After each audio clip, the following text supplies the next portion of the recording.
Yeah. Ang the one, unang-una si God yun. Wow. Kasi siya lang yung makakapag-complete, fulfill, satisfy ng buhay mo. So kung meron mong the one, si God yun.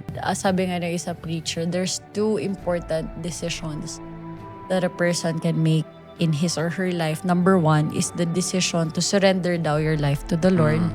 And number two is to choose who you will marry. Yeah. Kasi yung partner na pipiliin mo will either, build you or break you. Yung emotions natin, desires, feelings, all of those are God's gifts to us. Nandyan yan, not feelings are gifts, but they're terrible leaders. In other words, they're good servants. Like money, no? Oo. But they're Bad terrible masters. Oo. masters. So, you don't let feelings master you. You master your feelings. Oh, wow. Hi fam! Welcome to Life Place Podcast where we talk about life, faith, and anything in between. And today we are on a very special episode because it's Love Month. Kaya kakaiba yung gagawin natin ngayon. No, we are going to answer most frequently asked questions about love, dating, and marriage. Of course, with my husband, Peter. Yes. Yes, exciting. Exciting Excited tong ka ba? episode. Yeah. Alam ko naman, pag pinag-uusapan ng love, Oh, ayan, yeah. we have different stories. Marami tayong pwedeng mapag-usapan, makwento, ma-share. Kaya, at syempre, iba't ibang muka. Oh, iba't yeah. ibang facets. But, exciting tong episode na to. Oo, lalo pag pag-ibig talagang awaken ang lahat, diba JM? Yes. Nagigising ang ating mga diwa, no? Just a little bit of background. We haven't been married for so long. We just celebrated our first year wedding anniversary. But siguro let's share from biblical perspective Ako also. naman, disclaimer lang. Hindi ko rin masabi, hindi rin natin masabi Yeah, na we're we are love- experts. in this area. And di rin, feeling ko darating sa point na maging expert tayo because as Yeah. long as we keep on learning. Yeah. We're constantly growing. We're constantly growing. Yeah. And maganda yung may ganun ka mindset na you are a student. Tara. Yeah. Kahit na sobrang tumagal ka na sa isang area, student mindset. Oh, yes. Kasi may room for growth. Meron ka pa rin room for growth. Amen. Yeah. That's right. So, let's go to our question number 1. First question. Yes. So, dun sa baba siguro pwedeng ipakita natin Yeah, question. No? So, itong question number 1 is, how do I know if this person is the one? Ayan. Kung siya na nga ba, siya na ba? Or, if I'm just emotionally attached. Paano mo nga ba nalaman nung ako na? Wow. Wow. Sige. Unang-una kasi, there's really no the one. Okay. Wala talagang the Okay. one. Okay. Hindi ako naniniwala sa concept ng soulmate. Okay. Kasi there are billions of person that you can consider to be part of your lifetime. Tapos, kung may gano'n kang pag-iisip na merong the one, pag may nakita kang isang pagkakamali, Nangkaw. or pag nakita mong itong person na to, lumabas na yung tunay na ugali. Ganyan. At lalabas yan for sure in marriage. Pwede mo masabi, hindi to para sa akin. Baka meron pang isa talaga na somewhere in Netherlands or Switzerland. So, wala ka talagang wala talagang the one. Yeah. Ang the one, unang-una si God yun. Wow. Kasi siya lang yung makakapag-complete, fulfill, satisfy ng buhay mo. So kung meron mong the one, si God yun. But God gave us desires. Binigyan tayo ng desire. Desire to choose the right person. the right person. And to make wise decisions. Ayun yung binigay ni God sa atin. No? So, ang problem lang is that minsan yung the one, Mm. Akala natin, masyado natin ini-embrace yung ganon, pero hindi natin alam, we're just emotionally attached to that person. And we simply say, oh, she or he's the one. Mhm. Mhm. Yeah, I think masyado kasing na-romanticize. Sorry. Pero totoo kasi ako din ganun na Lord, yung the one for me, kailangan ganito, may listahan ka na. Yeah. You have a long list na he should be 6 foot tall, dark, handsome, ganyan, very athletic, and strong built. Ganyan. So may mga listahan minsan ng mga babae, no, na I should say it's time to surrender that list to God.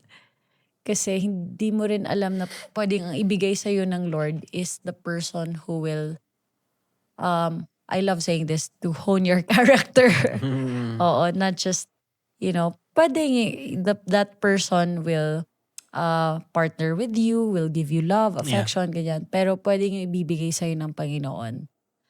Mas gagawin ng Lord, ma-expand yung potential mo pa. Yeah. Diba? Yun nga, ang mahirap kasi sa ganyan thinking, di porket na parang meron kang feeling na that person is the one, dahil ganito ganyan, let's say, you're close together, you're being vulnerable with each other, you've shared pain, intimate na rin kayo spiritually. And ang wisdom doon is that doesn't automatically mean God is saying yes. Hindi porket na may mga ganong kayong ginagawa or may mga ganong klaseng kayong experience together means na nagsisay yes na si God. Ang siguro better question na pwedeng tanungin mo sa sarili mo, instead of asking, is this the one? Better question is that, is this person helping me become who God is calling me to be? Wow. Tama. Kasi kung ang basis mo lang is yung romance, yung kilig, yung closeness nyo, maybe shallow pa yan. Oh yeah. Right? Diba? Definitely, yeah. Right? So, is this a person helping me become who God is calling me to be? Amen. Diba? Do I feel peace, not just excitement? Is he or she helping me with my calling? Diba? Aligned ba yung aming values? That's good. Do trusted people who know me will bring me clarity? Or just maybe intensity lang pala, no? Is this relationship pulling me closer to God or not? Yan dapat ang tanong. Yeah. Tama. Yeah. Kasi ikaw ang mamimili God, sabi nga ng isa preacher, there's 2 important decisions that a person can make in his or her life. Number 1 is the decision to surrender daw your life to the Lord.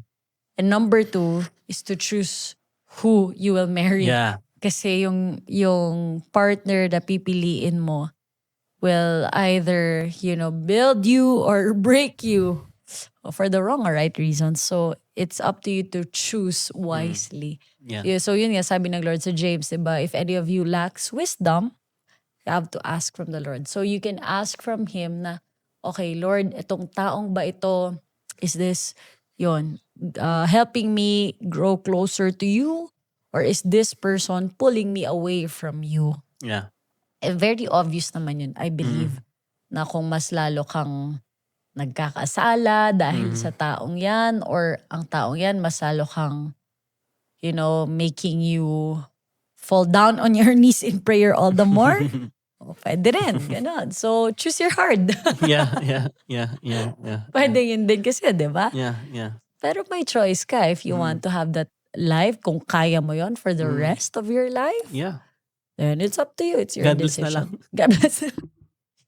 Second question. Can we proceed sa second Okay, question? sige, go. Eto maganda rin. Is love a feeling, Oh, wow. a choice, or both? And what happens when the feelings fade? Okay, from a biblical standpoint, ang love kasi is a choice. Love is an action word. It's not just a feeling. It's, yung iba sasabihin, sige, no, it's an emotion. Pero it's really a choice. Yeah. Kasi sabi ng Bible, di ba, love is patient, love is kind. Sa Yeah. 1 Corinthians, lahat doon makikita natin. So, may fruit ang love. Kapag ka naramdaman mo ang love din, it's really, go back to the Bible, go back to scripture. When choosing a partner or when considering for a person to marry, yun, I think, go back. But I do believe, yes, yung emotions natin, desires, feelings, all of those are God's gifts to us. Nandyan yan not to masyado kang super or over spiritualizing things na ay, baka hindi galing kay Lord to kasi kinikilig ako. Mali to. No. Hindi. Maganda yan, yung naramdaman. Valid yung Valid feelings yung mo. feelings, yeah. Because love starts with feeling. Ako, nung una kitang nakita, Wow. kinilig ako nun eh. Wow. Oo. Ako Kinilig din eh. ako nun. Oh. Pero yun lang, you don't base your decision Yeah. on that Yeah. feeling. Kasi ang totoong love, it survives. It survives. It goes beyond what you feel. Diba? Because it is a choice. No? Love survives because of choice. So, gift pa rin ni Lord yung kilig or yung feeling. Yeah, romance. Yeah, sabi ni TD Jake, sabi niya na fear also protects you. Why? Kasi sabi niya kapag ka alam mong mapapaaso ka, 'di ba, hindi mo ilalagay yung kamay mo sa isang mainit na apoy. Bakit? Alam mo mapapasok ka, there's fear, 'di ba? It can protect you. So ito emotions na nararamdaman natin. It's a gift from God. But you've got to know how to steward it well. Yeah. And how to not base your decisions on just your emotions. Yeah. Tama. Ganda yung tama. sinabi Yeah, mong yun. Tama yun. Yeah. So, feelings are So, gift. No? Both pala. Both then. Feelings are gift, but they're terrible leaders. Wow. Feelings are a gift, Yeah. but terrible In leaders. other words, they're good servants. Like money, no? Oo. But they're Bad terrible masters. Oo. masters. Ganda. So you don't let feelings master you. You master your feelings. Oh, wow. So what does real love look like? Yung totoong pag-ibig. What does it look like for you? Choosing faithfulness. Kahit na mahirap, kahit na inconvenient, kahit na hindi siya comfortable sa akin. You still choose to be faithful. Still choose to love your wife, your spouse. Laging ang basis mo sa Ephesians 5 eh. Diba? That instruction ni Paul dun is that husband love your wife as Christ Love the church. of the church. So, yung ibig sabihin, yung pagmamahal pala is hindi galing sa'yo. Ginagamit lang yung marriage because it points back to Jesus on how he loves the church. He gave his life for the church. He laid down his life for the church. He sacrificed his life. Binigay niya lahat for the church. So, ang basis ng pagmamahal ng spouse is that yung pagmamahal pa rin ni Christ sa church. Grabe, no? Parang That's right. mas maintindihan mo yung gospel. Mas ma-embrace mo. Mas lalo mong ma-appreciate at lalo mong ibibigay yung buhay mo kay Lord. Kasi binigay niya yung buhay niya sa atin. Ganun rin yung gagawin ko as a husband to my wife, to you. Diba? That's good. So, hindi based sa feelings yun. Kasi kung based sa feelings, pa-fluctuate. Diba? Pero kung based sa finished work ni Jesus, 'di ba? At sa nagawa niyang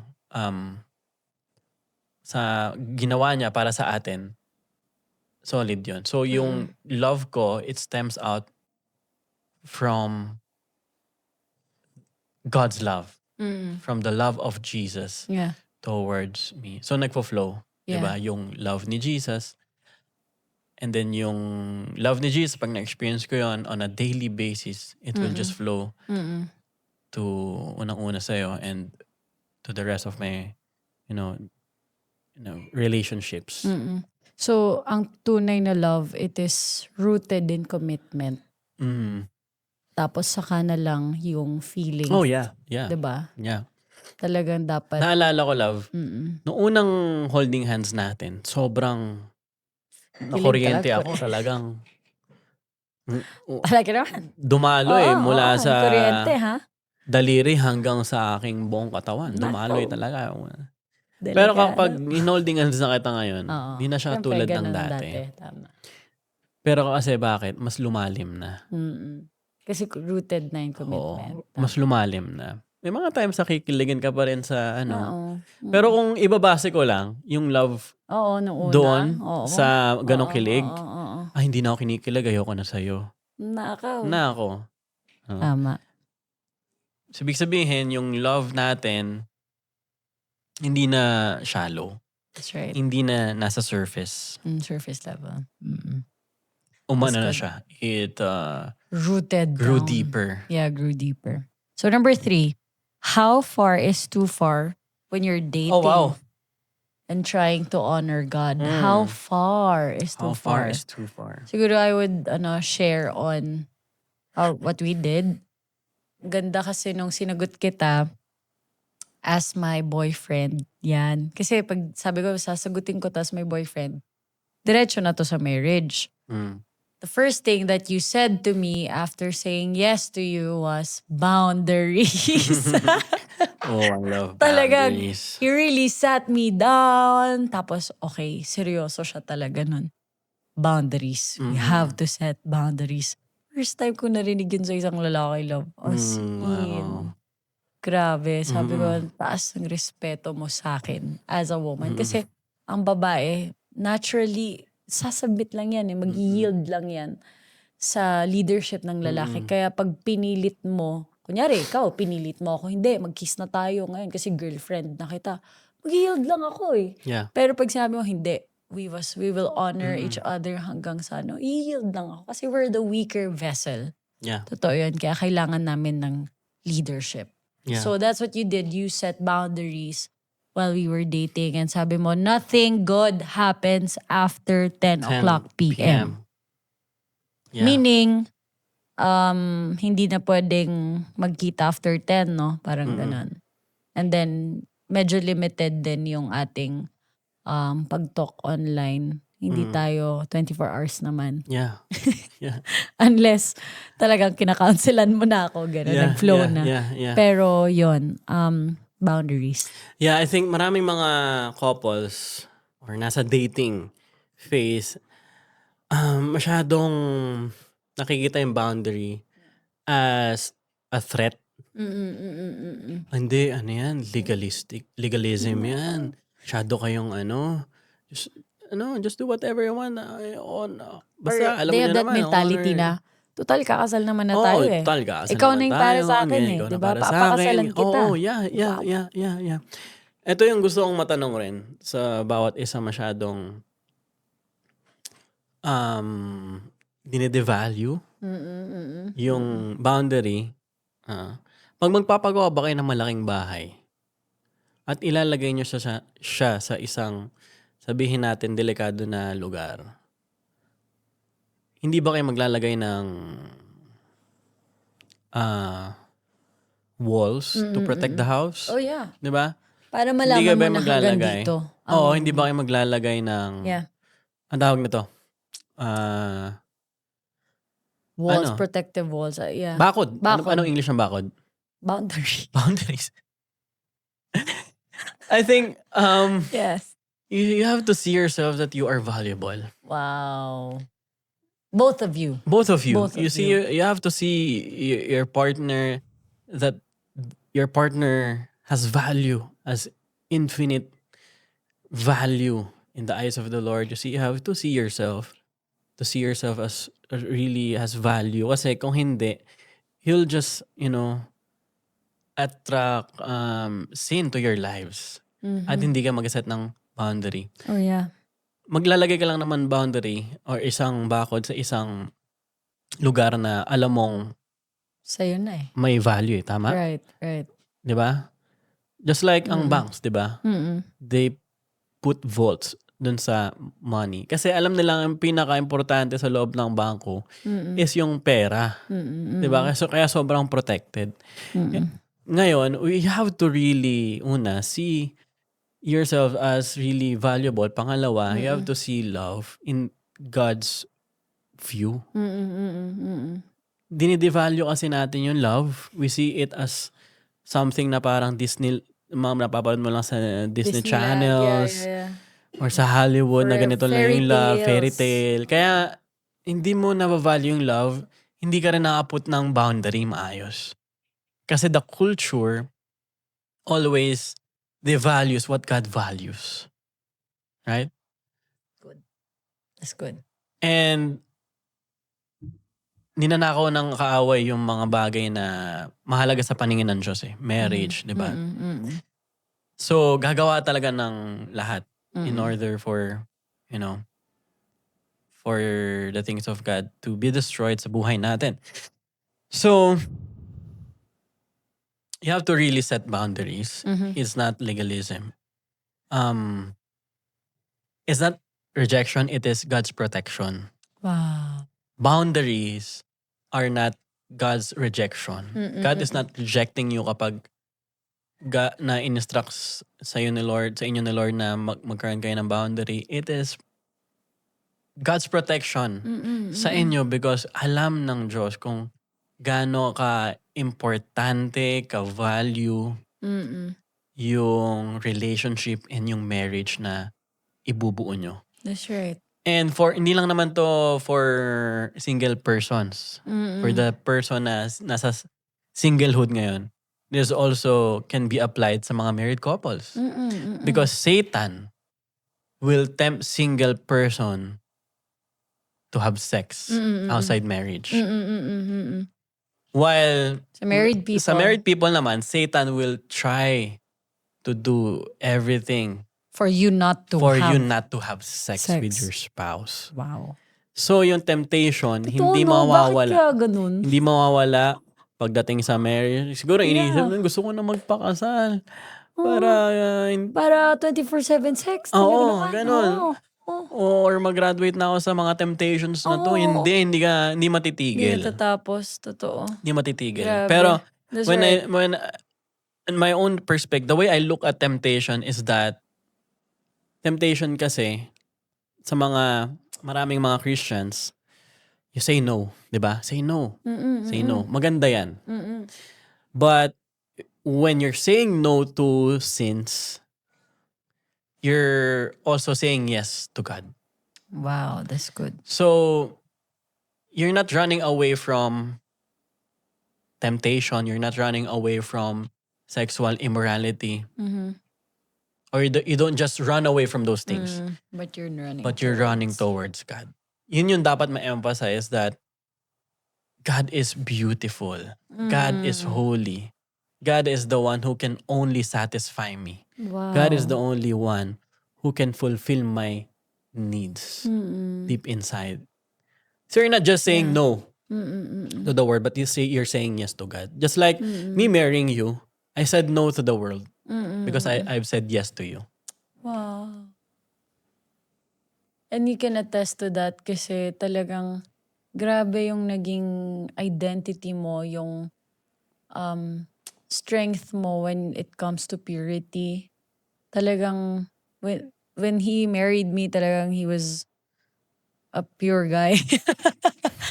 As to, sa akin, I was like a basahan na niredeem lang ng Lord talaga. Pero totoo yun, na nakita ko sa kanya yung, yung leadership. Kasi naging strong yung identity mo, who you Mm. are in Christ. You saw yourself Yeah. valuable in the eyes of God. At yun yung pinasa mo sa akin. Mm.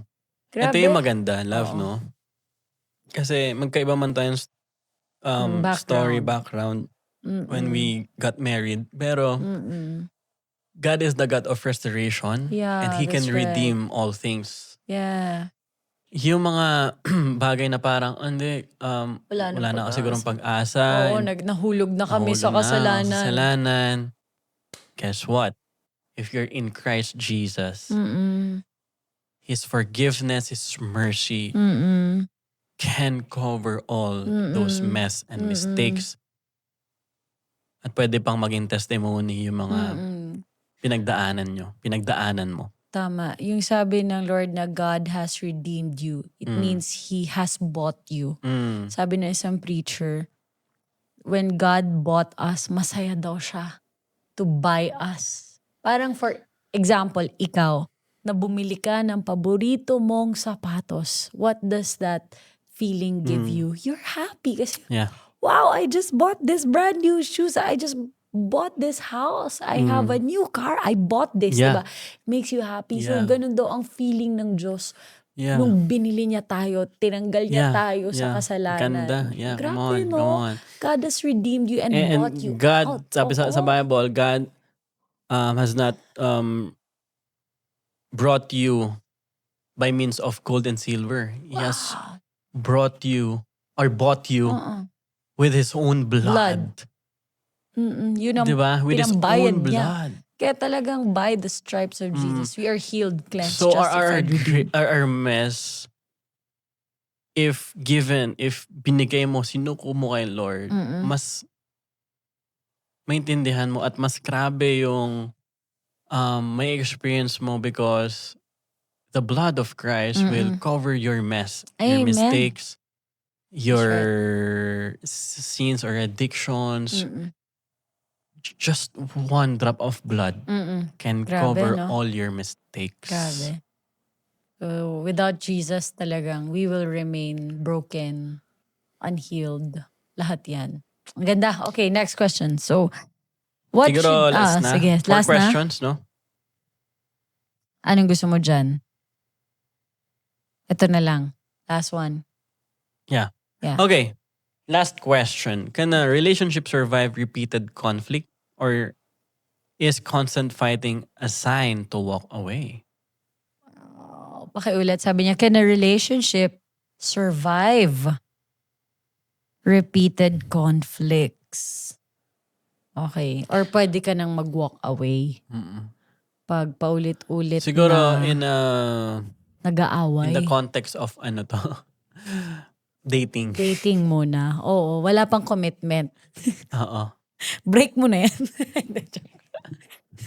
Dating, Hindi, siguro dating. Sa dating, wala pa sila Yeah. sa marriage. Wala pa Oo. sa marriage. Bakit? Bakit sa tingin mo? That's the sign to walk away. While you're dating, na constantly nag-aaway kayo. Oh, yeah. Yeah.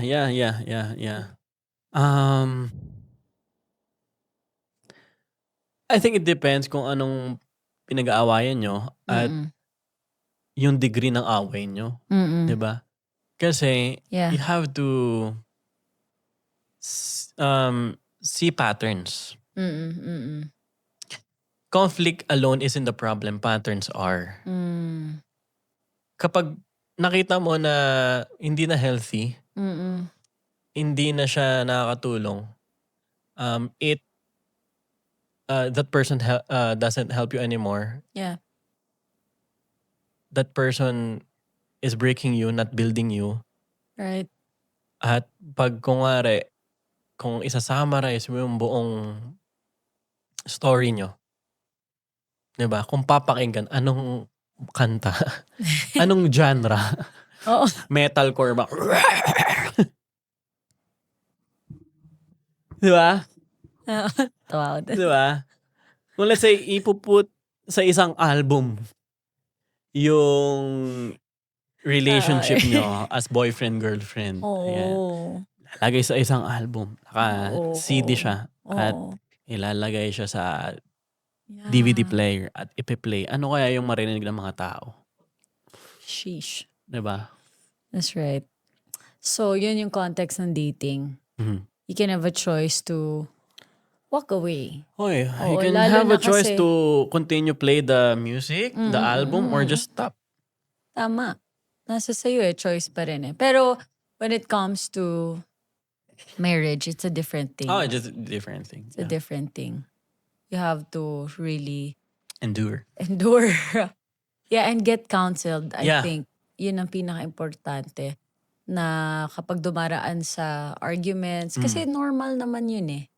But I think yung away na nang de-degrade, nagmumura, tinatanggalan ka ng self-esteem intentionally. I think that's a different level that needs to be delivered and counseled talaga. Yeah, kasi God did not give us a spirit of fear but of Yeah. love and a sound mind. Yeah. Paano kapag yung mind mo is not sound? It's filled with chaos, disorder, away constantly. So, kailangan talaga ng counseling. Yeah. Ganda nito. Wow.